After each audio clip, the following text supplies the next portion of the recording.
A good SOP can make a difference to your visa application, and it's a very important part for getting a study permit. So, here are some tips for giving your SOP a edge.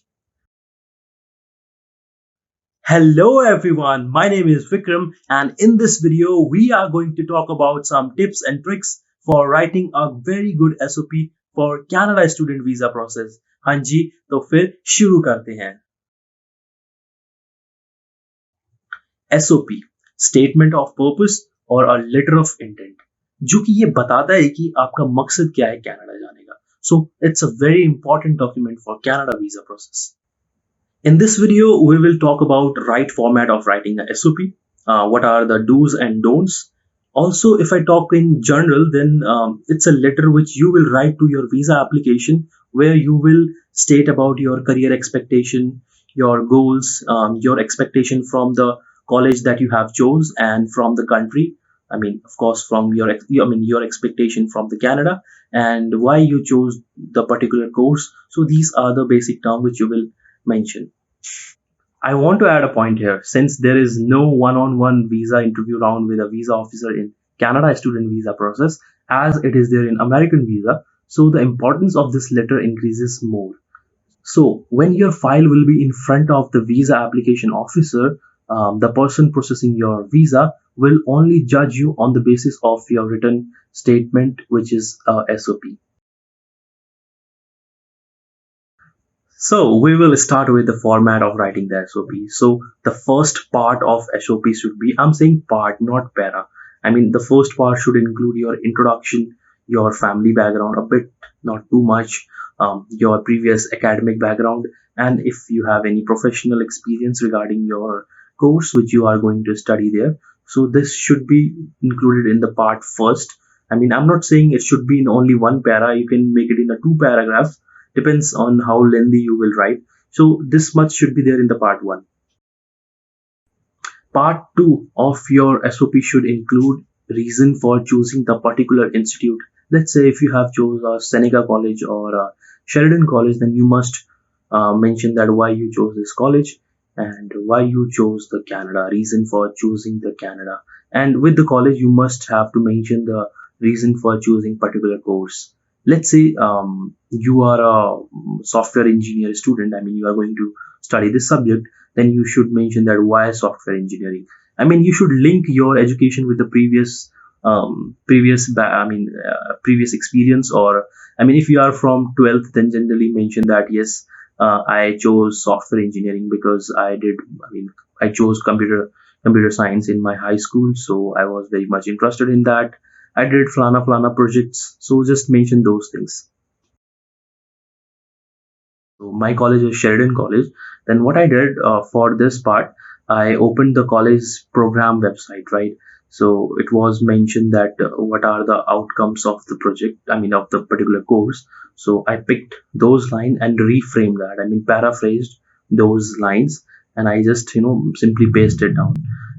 So for the part of why Canada, then it's a general statement, right? So I'll show you mine that how I wrote. You can reframe this sentence and use, I mean, in your SOP as well. So the third part of your paragraph is future goals. It's a very important part of the paragraph because it imparts impression towards the visa officer that how futuristic you are. So this particular part should include the following step: that how this course will help you in shaping your career further. Also convince the visa officer that there is a demand and there are surplus amount of jobs of your course in India as well. For example, let's say if you chose any IT department and just mention that Gurugram and Bangalore are the IT hubs of India, and many foreign companies are here and they want to recruit the Indians. So just add such point that I mean this taking an international education will add upon to your privileges, that international education comes up with more handy practical knowledge as well, and more of learning in the field.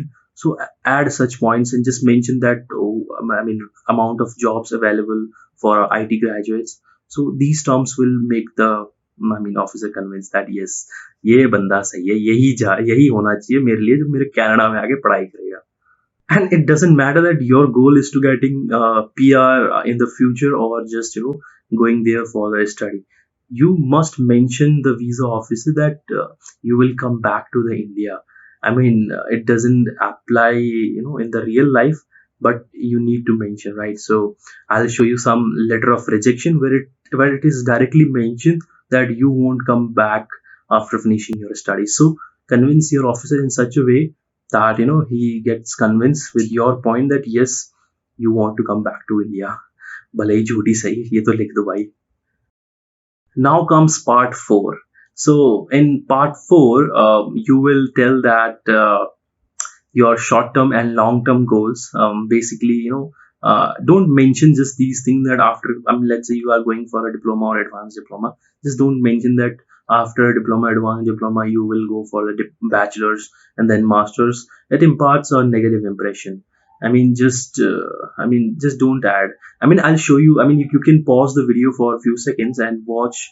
I mean, the screenshot that how I manipulated the things, so that you can get an idea that yes, I mean, you can do in this way as well. And if I talk about the long term goals, then you can mention the MNCs.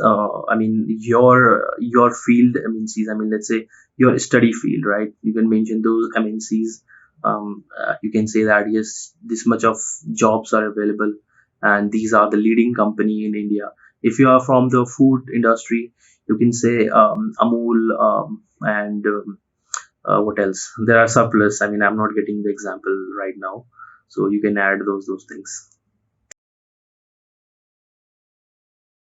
That's it for writing format, but let's talk about do's and don'ts. So first, to start with the do's, right? So in this part, you can mention about your program opportunities and what you want to explore, and your academic accomplishment. I mean, what you will do after after completing the course. You can mention about your extracurricular activities that you might have did in the school time or any college time, any voluntary work. I mean, generally when the students are in college, they prefer to go for some NGO kind of work. So you can mention that, and adding the certificates will also help you. And if you have did any major assignment, any projects, any internship during your studies or post studies, you can mention those things. It adds as an experience as well, and when you will be there in Canada applying for the jobs, then these things will definitely help you a lot. Now let's talk about don'ts. I mean, don'ts are very important because do's are limited, but we tends to do the lots of mistake. So first thing, never write any quotes that Shakespeare has said this thing. I mean, the visa officer doesn't want to know about the Shakespeare or what he has said, a fancy quotes. He wants to know about you, a real you, that how you are, and what you are going to do after coming to his country. So he will judge you on that basis, not on the basis of any quotes, right? So avoid writing any quotes. Just I haven't mentioned any quotes, and the person who guided me, that person strictly mentioned me that do not mention any quotes. It just writing. I mean, it's just adding to the pages. It will not help you in giving a positive result. And second point is, stick to your basic information. Don't add so much about the family background. Just write the basic overview of the things. Do not be into deep. Do not flatter your language. To be honest, he's not interested in that. He will only judge you on the basis of the what you are saying to him.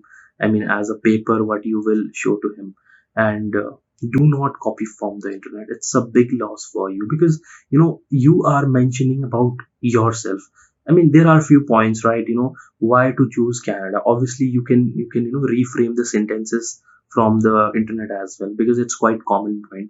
Why choose particular college? You can reframe these lines, but not the whole paragraph, because there might be the different case. People are having in the internet. So just be aware with these things. And the most important thing is, don't make it more than 2 pages. To be honest, mine was, exactly 2 pages. So it should be in the font size of 11 or 12. It will work. And I did it in Times New Roman. So that's a very, good font. That's it from my today's video. I hope you liked it, and if you find this video informative, then do like and share the video and subscribe my channel if you are new, and do press the bell icon, notification, so that you can get the regular updates about my upcoming videos. Thank you. Have a good day. Love you all.